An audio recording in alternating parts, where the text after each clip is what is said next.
Good morning friends. BCom sem 3 ની અંદર આપણે કોર્પોરેટ એકાઉન્ટની અંદર શેરનું મૂલ્યાંકન ચાલે છે, બરાબર। અગાઉ આપણે થોડા દાખલા જોયા હતા, પણ આજે આપણે એક નવી મેથડ શીખવાની છે। પહેલા આપણે જે દાખલો જોયો એમાં કેવું હતું કે શેરની જે રકમ છે એ પૂરેપૂરી ભરાયેલી હોય, એટલે કેવી રીતે આપેલું હતું, ધારો કે 10,000 ઇક્વિટી શેર, દરેક રૂપિયા 10 નો, तो આપણે 12 ઇક્વિટી શેર ની કેવી રીતે લખતા, 10,000 ગુણ્યા 10 એટલે 12 કેટલા આવતા, 1 લાખ। તો આ શું હતું કે પૂરેપૂરા શેરની કિંમત ભરાયેલી હોય, પણ આજે આપણે નવી મેથડ શીખવાની છે, એટલે કેવું કે આજે શેરની કિંમત છે એ અડધી ભરાયેલી હશે। 1,000 ઇક્વિટી શેર દરેક રૂપિયા 10 નો છે, એની અંદર કેવું હશે કે દરેક રૂપિયા 10 નો કરી પણ 5 ભરપાઈ થઈ, બરાબર। દરેક રૂપિયા 10 નો પણ અડધા ભરાયેલા છે। અગાઉ આપણે જે જોયા હતા એમાં કેવું હતું કે શેરની રકમ પૂરેપૂરી ભરાયેલી હોય, આજે આપણે અલગ દાખલો જોવાનો છે, એમાં કેવું હશે કે શેરની રકમ અધૂરી ભરાયેલી હશે, બરાબર। મેં તમને ગ્રુપની અંદર એક રકમ શેર કરી છે, કાઢો દાખલા નંબર 11। આમ થોડું કરો। દાખલા નંબર 11 પેજ નંબર 127। સની લિમિટેડનું તારીખ 31 ડિસેમ્બર 2011 ના રોજનું પાકું સરવૈયું નીચે પ્રમાણે છે। હવે અહીંયા દેખો, જે દેખવાનું છે મેઇન અહીંયા છે જવાબદારી સાઈડ, 30,000 ઇક્વિટી શેર દરેક રૂપિયા 10 નો 3 લાખ। અહીંયા 30,000 ઇક્વિટી શેર છે દરેક રૂપિયા 10 નો, એટલે પૂરેપૂરા ભરપાઈ થયેલા છે રૂપિયા 3 લાખ। હવે નીચે દેખો, 40,000 ઇક્વિટી શેર દરેક રૂપિયા 10 નો, તેવા શેર દીઠ રૂપિયા 5 ભરપાઈ થયેલા। અગાઉ આપણે જોયું એમાં કેવું હતું કે પૂરેપૂરા ભરપાઈ થયેલા હતા, આમાં કેવું કીધું છે કે દરેક રૂપિયા 10 નો અને શેર દીઠ રૂપિયા 5 ભરપાઈ થયેલા, એટલે અધૂરા ભરાયેલા છે। કેટલા છે? રૂપિયા 2 લાખ। એના પછી છે પ્રેફરન્સ શેર, એ પૂરેપૂરા ભરાયેલા છે। સામાન્ય અનામત, નફા નુકસાન ખાતું, એના પછી છે ડિબેન્ચર, લેણદાર, દેવી હુંડી, પ્રોવિડન્ટ ફંડ, કારીગર નફા ભાગ ભંડોળ, આ બધું શું કહેવાય? દેવું કહેવાય, બરાબર। આ બધું શું કહેવાય? દેવું કહેવાય। એના પછી છે કારીગર અકસ્માત વળતર ફંડ। હવે મેં તમને કીધું હતું કે કારીગર અકસ્માત વળતર ફંડ જો તમને હવાલામાં આપ્યું હોય તો કુલ દેવાની અંદર એનો સમાવેશ થાય છે, પાકા સરવૈયામાં આપ્યું હોય તો એનો સમાવેશ થશે નહીં। એના પછી આપણને ઘસારો આપ્યો છે, ઘસારો એ શું થશે? મિલકતમાંથી બાદ થશે। ચલો, એના પછી મિલકતો દેખો, પાઘડી, મકાન, યંત્ર, રોકાણો છે, પછી દેવાદાર, સ્ટોક, રોકડ શિલ્લક, લેણી હુંડી, અગાઉથી ચૂકવેલ ખર્ચ। એના પછી છે ડિબેન્ચર વટાવ। ડિબેન્ચર વટાવ એને શું કહેવાય? પ્રાથમિક ખર્ચ, સોરી અવાસ્તવિક મિલકત, એનો સમાવેશ કુલ મિલકતની અંદર થશે નહીં। ચલો, હવાલા દેખી લો પાછળ। યંત્રની હાલની બજાર કિંમત 3,70,000 છે। જો આપણને બજાર કિંમત આપી હોય તો આપણે કઈ કિંમત ધ્યાનમાં લેવાની? બજાર કિંમત, જ્યારે બાકીની મિલકતો ચોપડે દર્શાવેલ કિંમતે ગણેલ છે। એના પછી આગળ દેખો, સની લિમિટેડ જે જાતનો ધંધો કરે છે તે ધંધામાં મૂડી પર વળતરનો દર 20% ગણ્યો છે અને શેરની કિંમત 2 ગણી છે। આપણને અહીંયા શું કીધું છે કે 20% અપેક્ષિત વળતરનો દર છે, પણ એ 2 ગણો છે, 2 ગણો 20% આપ્યો છે, તો આપણે કેટલો લેવાનો? 10%। એના પછી આગળ દેખો, કંપનીની પાઘડીની કિંમત રૂપિયા 80,000 આંકવામાં આવી છે। આપણને અહીંયા દેખો પાઘડીની કિંમત ડાયરેક્ટ 80,000 આપી છે, પાઘડી શોધવાની નથી। પછી 50% કરવેરાની જોગવાઈ કર્યા પછીનો સરેરાશ નફો આપ્યો છે, બરાબર, 3 વર્ષનો। એના પછી દર વર્ષે નફામાંથી રૂપિયા 10,000 સામાન્ય અનામત ખાતે લઈ જવાના છે। ઉપરની વિગતો પરથી ઇક્વિટી શેરની વ્યાજબી કિંમત શોધો। આપણે રકમ જોઈ, આમાં કેવું કીધું છે કે આપણો શેર છે એ અધૂરા ભરાયેલા છે। ભલે શેર અધૂરા ભરાયેલા હોય પણ આપણે જે રીતે કરતા હતા એ રીતે જ કરવાનું છે। પાછળથી થોડો સુધારો છે, હું તમને શીખવાડીશ। ચલો, તો શેરની વ્યાજબી કિંમત આપણને શોધવાનું કીધું છે, તો વ્યાજબી કિંમત શોધવા માટે આપણે 2 કિંમત શોધવી પડે, એક શેરની આંતરિક કિંમત અને બીજી શેરની બજાર કિંમત। તો ચાલો પહેલું હેડિંગ આપી દો, એક શેરની આંતરિક કિંમત।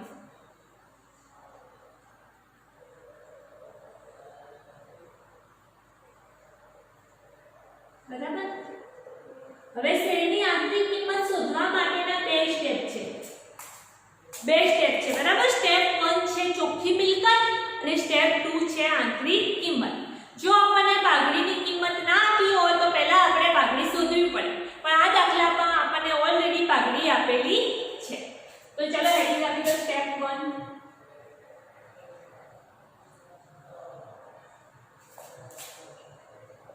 ચોખ્ખી મિલકતો સ્ટેપ 1 આપણું કયું છે? ચોખ્ખી મિલકત. એનું સૂત્ર કયું છે? કુલ મિલકતો માઈનસ કુલ દેવા માઈનસ પ્રેફરન્સ શેર પૂરી.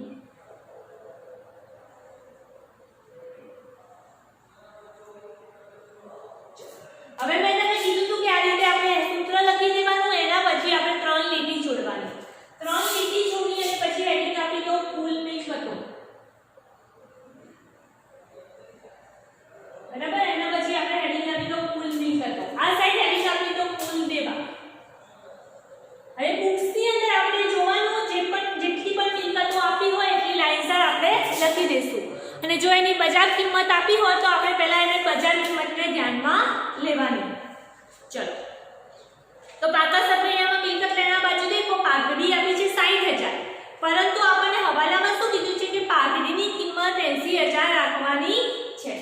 તો લખી દો પાઘડી 80,000. એના પછી શું આપ્યું છે બીજું દેખો મકાન. હવે મકાન માટે તો કશું કીધું નથી. બરાબર. મકાન મૂળ કિંમત 2,52,000 છે, પરંતુ મૂડી દેવા બાજુ દેખો મકાનનો તમને ઘસારો આપ્યો છે. જો આપણને ઘસારો આપ્યો હોય તો મૂળ કિંમતમાંથી બાદ કરવાનો. તો મકાન થોડું અંદર લખો. કેટલું છે? 2,52,000. એમાંથી ઘસારો એનો દેખો કેટલો આપ્યો છે મૂડી દેવા બાજુ? ઘસારો આપ્યો છે ₹52,000. તો બાદ કરો તો કેટલા આવશે? ₹2,00,000. એના પછી આગળ દેખો. આગળ આપણને શું આપ્યું છે? યંત્ર. પરંતુ યંત્રની બજાર કિંમત વધારાની માહિતીમાં આપ્યું છે. દેખો યંત્રની બજાર કિંમત ₹3,70,000 છે. તો અહીંયા લખો યંત્ર 3,70,000. અહીંયા શું કીધું છે? યંત્રની બજાર કિંમત 3,70,000 છે. બાકીની મિલકતો ચોપડે દર્શાવ્યા મુજબ કરવાની છે. એટલે બાકીની મિલકતો જેમ આપી છે એમ જોઈ લખી દઈએ. બરાબર. ચલો, હવે આગળ દેખો શું આપ્યું છે આપણને? પ્રોવિડન્ટ ફંડ સામેના રોકાણો. હવે અહીંયા દેખો આપણે ડાયરેક્ટ પાઘડી ના શોધવાની હોય અને ડાયરેક્ટ ચોખ્ખી મિલકત શોધવાનું કીધું હોય તો ધંધાકીય અને બિન ધંધાકીય બંને રોકાણો આવે, પરંતુ જો પાઘડી શોધવાની હોય તો ખાલી ધંધાકીય રોકાણો આવે. એટલે હવે આમાં બંને રોકાણો આવશે. ₹50,000. એના પછી દેખો શું આપ્યું છે? 10% અન્ય રોકાણો. કેટલા છે? 1,20,000. એના પછી દેખો શું આપ્યું છે રકમમાં? દેવાદાર ₹1,50,000. એમાંથી કાલકા અનામત બાદની રકમ ગણવાની. બરાબર. 1,50,000. એના પછી દેખો શું આપ્યું છે? સ્ટોક ₹80,000.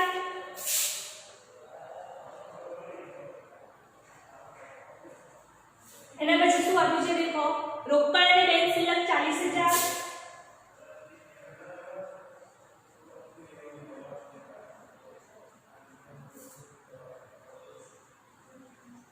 એના પછી બીજું શું આપ્યું છે? લેણી હુંડી ₹25,000.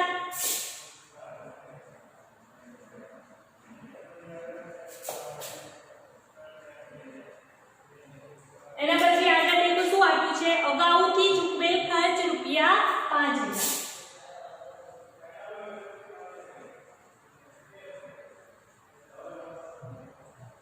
કારણ કે લાઈનસર બધી મિલકતો લખી દો. બરાબર. ચેક કરી લો કોઈ મિલકત બાકી નથી રહી ગઈ ને.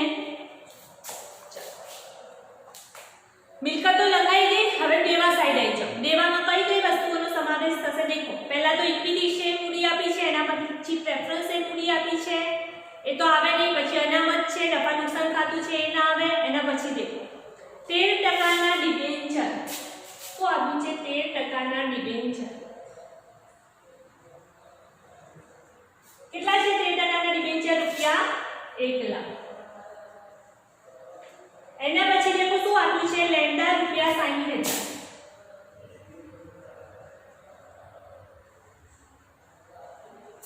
એના પછી શું આપ્યું છે?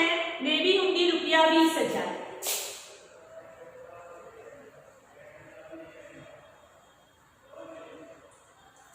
એના પછી દેખો પ્રોવિડન્ટ ફંડ રૂપિયા 50,000.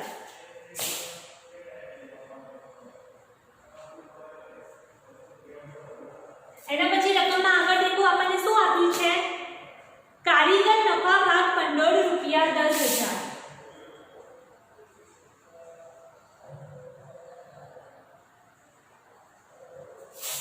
હવે દેખો કારીગર નફા ભાગ ભંડોળ અને એના પછી નીચે આપણને આપ્યું છે કારીગર અકસ્માત વળતર ફંડ. આ બે વસ્તુ યાદ રાખવાની. નફા ભાગ ભંડોળ હોય તો આવે, અકસ્માત વળતર ફંડ હોય તો એનો સમાવેશ કુલ દેવાની અંદર થશે નહીં. પરંતુ જો કારીગર અકસ્માત વળતર ફંડ આપણને હવાલામાં આપ્યો હોય તો આની અંદર લખવાનું. એટલે એ વસ્તુ આપણે યાદ રાખવાની છે. ચલો, કશું બાકી નથી રહી ગયું ને? चलो હવે ટોટલ કરી દો કુલ મિલકતો અને કુલ દેવાનું ટોટલ કરી દઈએ આપણે. પહેલા મિલકત સાઈડ બુક કરો. 80,000, 2 લાખ, 3,70,000, એના પછી 50,000, 1,20,000, 1,50,000, 80,000, 40,000, 25,000 અને 5,000. टोटल કેટલું થાય છે કુલ મિલકત સાઈડનું 11,20,000. ઉપર જે આપણે 3 લાખ 3 લીટી છોડી હતી ત્યાં મિલકત સાઈડ લખી દો કુલ મિલકતો. ચાલો, અને અહીંયા પર ટોટલ કરીને લખી દો 11,20,000. હવે કુલ દેવાનું ટોટલ કરો. હવે આપણે શું કરશું? કુલ દેવા સાઈડનું ટોટલ કરશું. કરો કેટલા થાય છે? 1,60,000, 20,000, 50,000, 10,000. टोटल કેટલું થાય છે? રૂપિયા 2,40,000. હવે આપણે અહીંયા લખી દઈશું રૂપિયા 2,40,000. देखो प्रेफरन्स से मूडी आपी हो तो बात करवानी रकमમાં देखो प्रेफरन्स से मूडी आपी છે. प्रेफरन्स से मूडी છે રૂપિયા 1 લાખ. કેટલી છે? 1 લાખ. बात કરી દો. ચોખ્ખી મિલકતો શોધી દો આપણે. કુલ મિલકતોમાંથી કુલ દેવા બાદ કરો, એમાંથી આપણે પ્રેફરન્સ સે મૂડી બાદ કરો.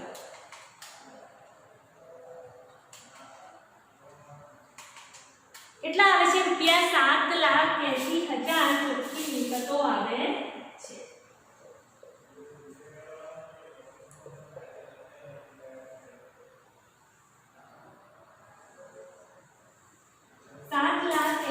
ચોખ્ખી મિલકત આવે. હવે આટલા સુધી તો આપણે દર વખતે કરતા હતા, બરાબર? અગાઉ આપણે જે દાખલા કર્યા અને આપણે આવું બધું કરતા હતા, ચોખ્ખી મિલકતો શોધતા હતા. પણ હવે આગળનું એક વધારાનું સ્ટેપ છે. આગળ આપણે આ જે ચોખ્ખી મિલકત શોધી, જ્યારે આપણને અધૂરા ભરાયેલા શેર આપ્યા હોય ત્યારે ચોખ્ખી મિલકતની અંદર જેટલા પણ બાકી હપ્તા હોય એટલા શું કરવાના? પ્લસ કરવાના.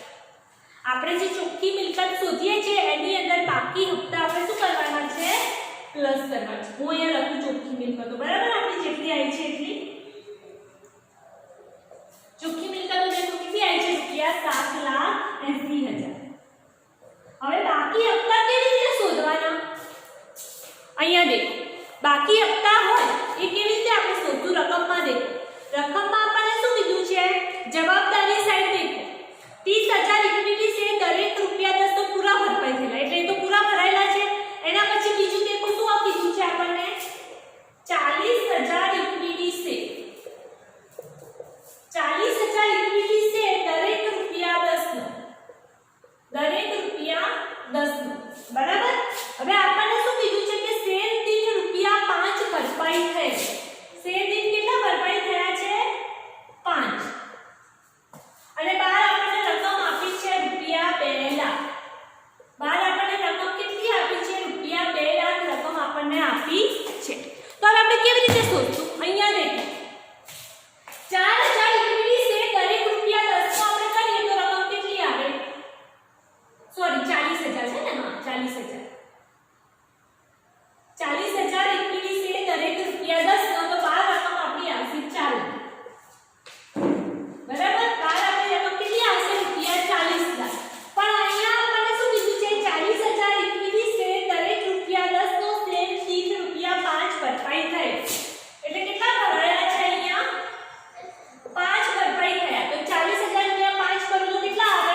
રૂપિયા 2 લાખ. હવે જે 2 લાખ આવે છે એને શું કરવાનું? આ સ્ટેપ આપણું વધારાનું છે. ચોખ્ખી મિલકત તો આપણે શોધતા હતા. જે બાકી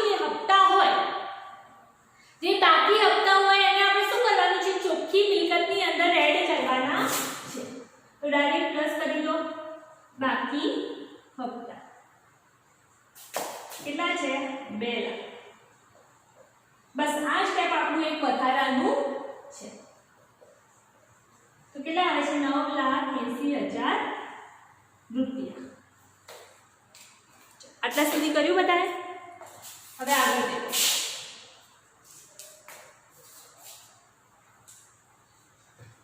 આગળ આપણને શું શોધવાનું છે? શેરની આંતરિક કિંમત શોધવાની છે. આપણા બે સ્ટેપ હોય. એક સ્ટેપ 1 ચોખ્ખી મિલકત અને બીજું સ્ટેપ આપણું હોય આંતરિક કિંમત. હેડિંગ આપી દો સ્ટેપ 2 આંતરિક કિંમત.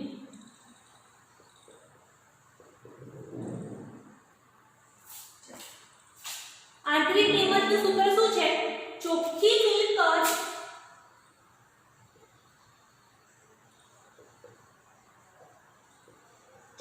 મિલકત ભાગ્યા ઇક્વિટી શેરની સંખ્યા.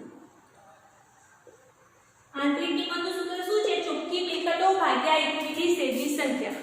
હવે આમાં થોડો સુધારો છે. શું સુધારો છે? આપણે ડાયરેક્ટ શોધી દેતા હતા જેટલી આપણા જોડે ઇક્વિટી શેરની સંખ્યા હોય એટલા. પણ આમાં આપણે બે વસ્તુ કરવાનું છે. પહેલા પૂર્ણ ભરપાઈ થયેલ અને પછી અધૂરા ભરપાઈ થયેલ. બરાબર?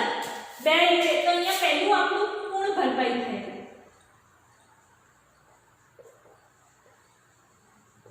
કેમ કે આપણા જોડે બે છે. એક પૂર્ણ ભરપાઈ થયેલા છે અને એક આપણા જોડે કેવા છે? અધૂરા ભરપાઈ થયેલ છે. તો ચાલો. તો આપણે બે હેડિંગ આપવાના. એક પૂર્ણ ભરપાઈ થયેલ અને એક અધૂરા ભરપાઈ થયેલ. તો અહીંયા દેખો ચોખ્ખી મિલકત આપણે આ લખવાની. બરાબર? આ નથી લખવાની. કઈ લખવાની છે? બાકી હપ્તા એડ કરેલી. તો અહીંયા લખો 9,80,000. એના પછી ઇક્વિટી શેરની સંખ્યા લખો. પહેલા બધી લખી દેવાની. પહેલા કેટલી લખવાની? પૂર્ણ ભરપાઈ થયેલી. તો પહેલા રકમની અંદર દેખો 30,000 ઇક્વિટી શેર દરેક રૂપિયા 10 નો એટલે પહેલા 30,000 ઇક્વિટી શેર આવશે. બરાબર? એના પછી આપણે શું કીધું છે? 40,000 ઇક્વિટી શેર દરેક રૂપિયા 10 નો એમાં 5 ભરપાઈ થઈ. આ તો આપણે પૂર્ણ ભરપાઈ થઈ માટે લઈએ છીએ. તો અહીંયા પૂરેપૂરા 40,000 આપણે લખી દેવાના. બરાબર? પૂરેપૂરા 40,000 શેર અહીંયા આપણે લખી દેવાના. પહેલા જેટલા પણ ઇક્વિટી શેર ભલે 1 હોય 2 હોય 3 હોય 4 હોય જેટલા પણ ઇક્વિટી શેર આપણને આપ્યા હોય એટલા બધા લખવાના. તો કરો કેટલા આવે છે? 9,80,000 ભાગ્યા 70,000.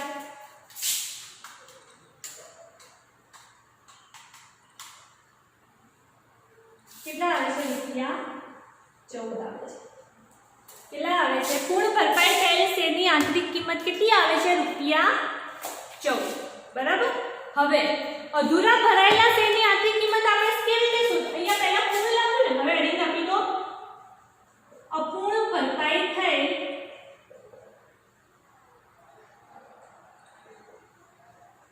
થયેલ શેરની આંતરિક કિંમત. બરાબર? ચાલશે. અહીંયા આંતરિક કિંમત ઉપર લખ્યું છે અપૂર્ણ ભરપાઈ થયેલા શેરની આંતરિક કિંમત. હવે એ આપણે કેવી રીતે શોધવાની? દેખો આપણે પૂર્ણ ભરપાઈ થયેલા આંતરિક શેરની કિંમત કેટલી આવી? 14. પૂર્ણ ભરપાઈ થયેલ શેરની આંતરિક કિંમત આપણે કેટલી આવે છે? રૂપિયા 14.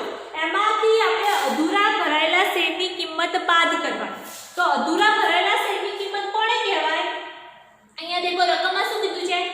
40,000 ઇક્વિટી શેર દરેક રૂપિયા 10 માં તેમાંથી 5 ભરપાઈ થઈ. 40,000 ઇક્વિટી શેર દરેક રૂપિયા 10 નો એમાંથી ભરપાઈ થયેલા કેટલા છે? 5. ભરપાઈ થયેલા કેટલા છે? 5. બરાબર? તો અહીંયા શું કરવાનું? અધૂરા તો કેટલા થશે? 5 ભરપાઈ થયેલા છે. તો 5 અધૂરા થશે. તો આ 5 ને શું કરવાનું? અંદરથી બાદ કરી દેવાના. જેટલા બાકી છે, જેટલા ભરપાઈ થવાના બાકી છે એ 5 ને આપણે શું કરવાનું? અંદરથી બાદ કરવાનું. તો કેટલી આવશે? 9 રૂપિયા. અધૂરા ભરપાઈ થયેલા શેરની આંતરિક કિંમત આપણે આવશે રૂપિયા 9. જેટલી આપણને કીધું હોય ને કે બાકી છે એટલી આપણે કુલમાંથી બાદ કરી દેવાની. આ વસ્તુ નવી છે અને એક આ વસ્તુ નવી છે. બે વસ્તુ આપણે નવી છે, બાકી કંઈ અલગ છે. ચલો હવે આપણને અહીંયા શું શોધવાનું કીધું હતું? શેરની આંતરિક કિંમત શોધવાનું કીધું હતું અને બજાર કિંમત શોધવાનું કીધું છે અને વ્યાજબી કિંમત શોધવાનું કીધું છે. આપણે આંતરિક કિંમત શોધી. હવે એડિંગ આપી દો શેરની બજાર કિંમત. એડિંગ આપી દો શેરની બજાર કિંમત. બરાબર? ચલો હું આ પૂછી દઉં છું. બરાબર? મારા જોડે બધાએ લખ્યું છે.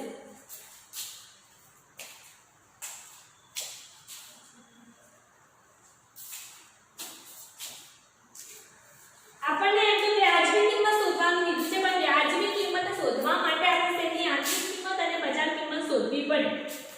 આપણે આંતરિક કિંમત શોધી. બરાબર? હવે આપણે બજાર કિંમત શોધવાની છે. બજાર કિંમત શોધવા માટેના 3 સ્ટેપ છે. બરાબર? બજાર કિંમત શોધવા માટેના કેટલા સ્ટેપ છે? આપણે અગાઉ જોયું છે કે 3 સ્ટેપ છે.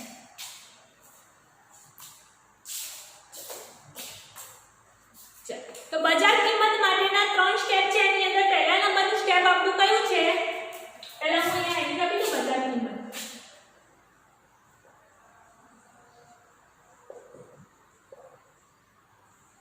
તો સ્ટેપ 1 આપણું છે સરેરાશ નફો શોધવાનું. પહેલું સ્ટેપ કયું છે? સ્ટેપ 1 સરેરાશ ચોખ્ખો નફો. 3 સ્ટેપ હોય. પહેલું સરેરાશ ચોખ્ખો નફો, બીજા નંબરનું ડિવિડન્ડનો દર અને ત્રીજા નંબરનું શેરની બજાર કિંમત. ચલો હવે સરેરાશ ચોખ્ખા નફા માટે દેખો આપણને શું રકમ આપી છે?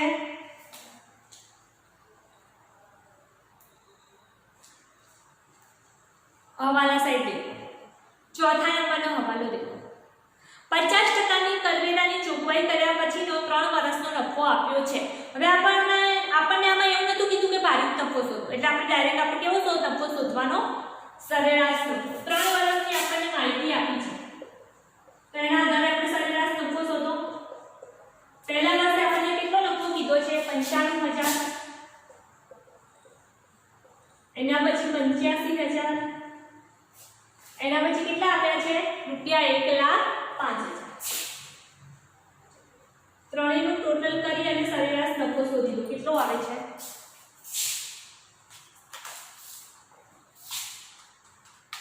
95,000, 85,000, 1,05,000 ભાગ્યા 3. આપણો સરેરાશ ચોખ્ખો નફો આવે છે 2,95,000. પહેલા ત્રણેયનું ટોટલ કરવાનું ભાગ્યા આપણો સરેરાશ નફો આવ્યો. પરંતુ એની અંદર જો આપણને હવાલા આપ્યા હોય તો આપણે બાદ કરવાના. આ તો આપણને કેવો નફો કીધો છે કે કરવેરાની જોગવાઈ કર્યા પછી, એટલે કરવેરા તો ઓલરેડી બાદ જ છે. જો આપણને કરવેરા બાદ કરીને ના આપ્યા તો આપણે પહેલા કરવેરા બાદ કરવા પડે. પણ અહીંયા રકમમાં શું કીધું છે કે કરવેરા બાદ કર્યા પછીનો નફો છે. હવે જો કરવેરા બાદ કર્યા પછીનો આપણને નફો આપ્યો હોય તો અંદરથી આપણે પ્રેફરન્સ ડિવિડન્ડ બાદ કરવું પડે. બરાબર? પ્રેફરન્સ ડિવિડન્ડ બાદ કરવું પડે. અને 5મા નંબરના હવાલામાં આપણને શું કીધું છે? દર વર્ષે નફામાંથી ₹10,000 સામાન્ય અનામત ખાતે લઈ જવામાં આવે છે. તો આપણે જે નફો આવ્યો સરેરાશ નફો, એનાથી શું કરવાનું? દર વર્ષે 10,000 સામાન્ય અનામત ખાતે. તો કેટલા આવશે? ₹85,000. એના પછી બીજું એક વસ્તુ બાદ થાય. શું બાદ થાય? Preference dividend. તો દેખો પ્રેફરન્સ ડિવિડન્ડ કેટલું આવશે? મૂડી દેવા બાજુ દેખો પ્રેફરન્સ એ મૂડી આપણને કેટલી આપી છે?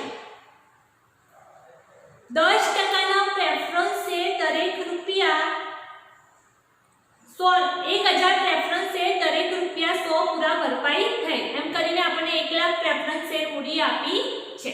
1,00,000 ના 10% કરો પ્રેફરન્સ ડિવિડન્ડ.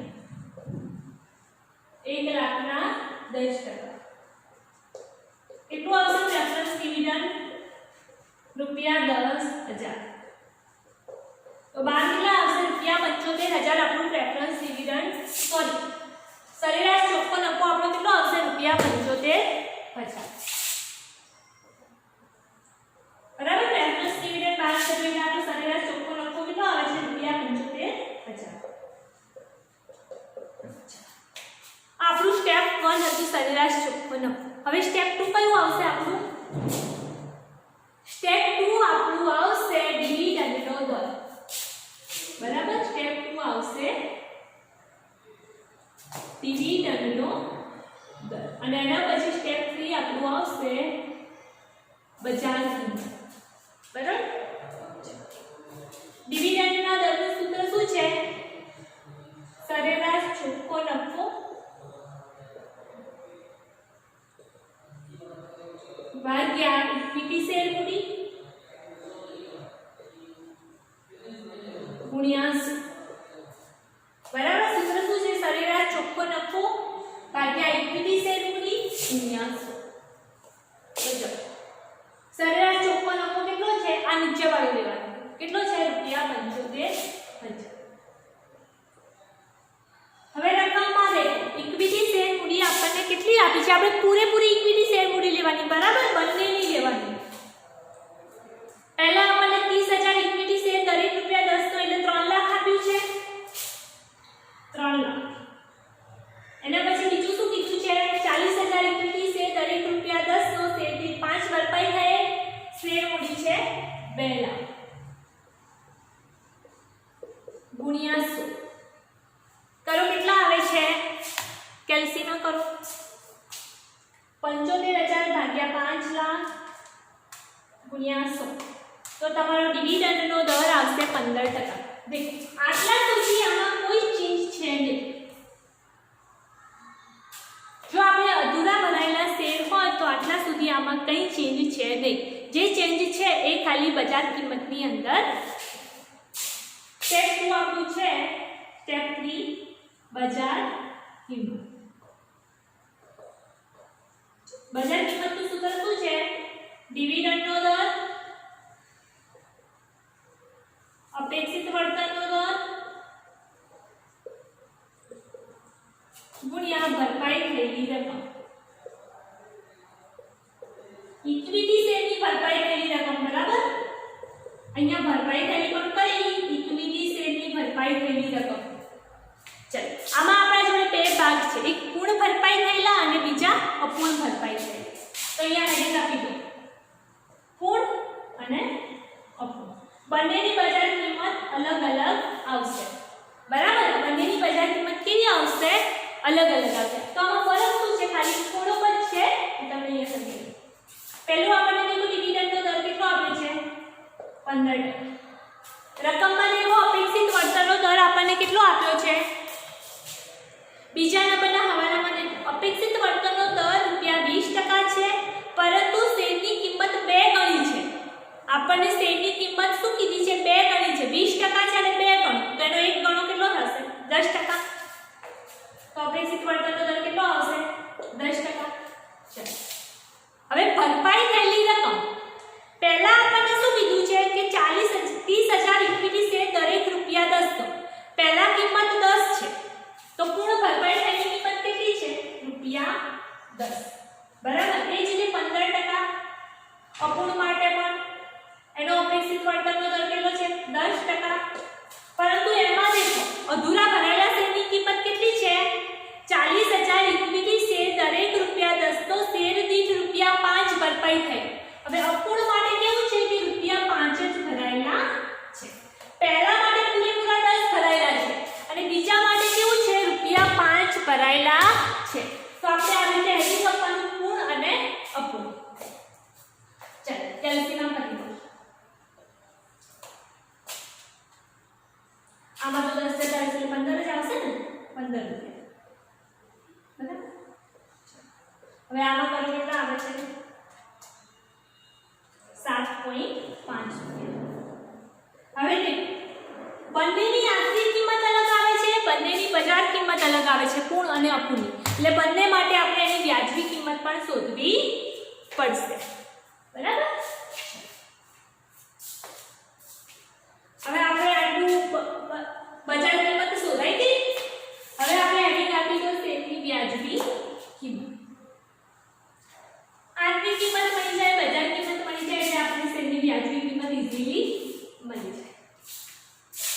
ચલો હેડિંગ આપી દો વ્યાજબી કિંમત. વ્યાજબી કિંમતનું સૂત્ર શું છે?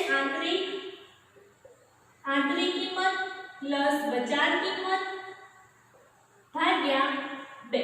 બરાબર, આ આપણું સૂત્ર છે. હવે આપણા જોડે એમાં બે માહિતી છે, એક પૂર્ણ ભરપાઈ થયેલ અને બીજું અપૂર્ણ ભરપાઈ થયેલ.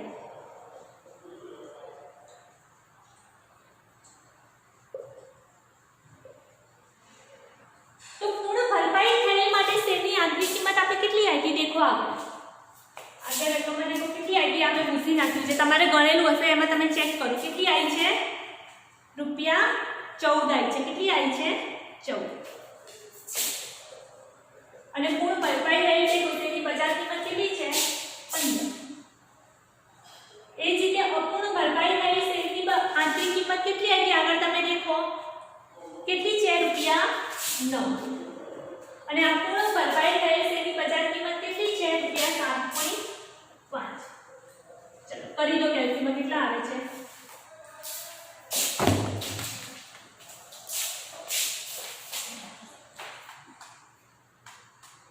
કેટલા હશે? 14.50 રૂપિયા. પૂર્ણ ભરપાઈ થયેલ માટે તેની વ્યાજબી કિંમત આવે છે રૂપિયા 14.50. આગળ કરો. અને કેટલી આવે છે? રૂપિયા 8.25 અપૂર્ણ ભરપાઈ થયેલ માટે. બરાબર, આ થોડો દાખલો આપણે અલગ હતો. આમાં પૂર્ણ અને અપૂર્ણ બે ભાગ હતા. બધાએ ગણવાનો છે. કોઈ પણ ડાઉટ હોય તો તમે લોકો મને પૂછી શકો છો. બરાબર, ઓકે, ચલો થેન્ક યુ.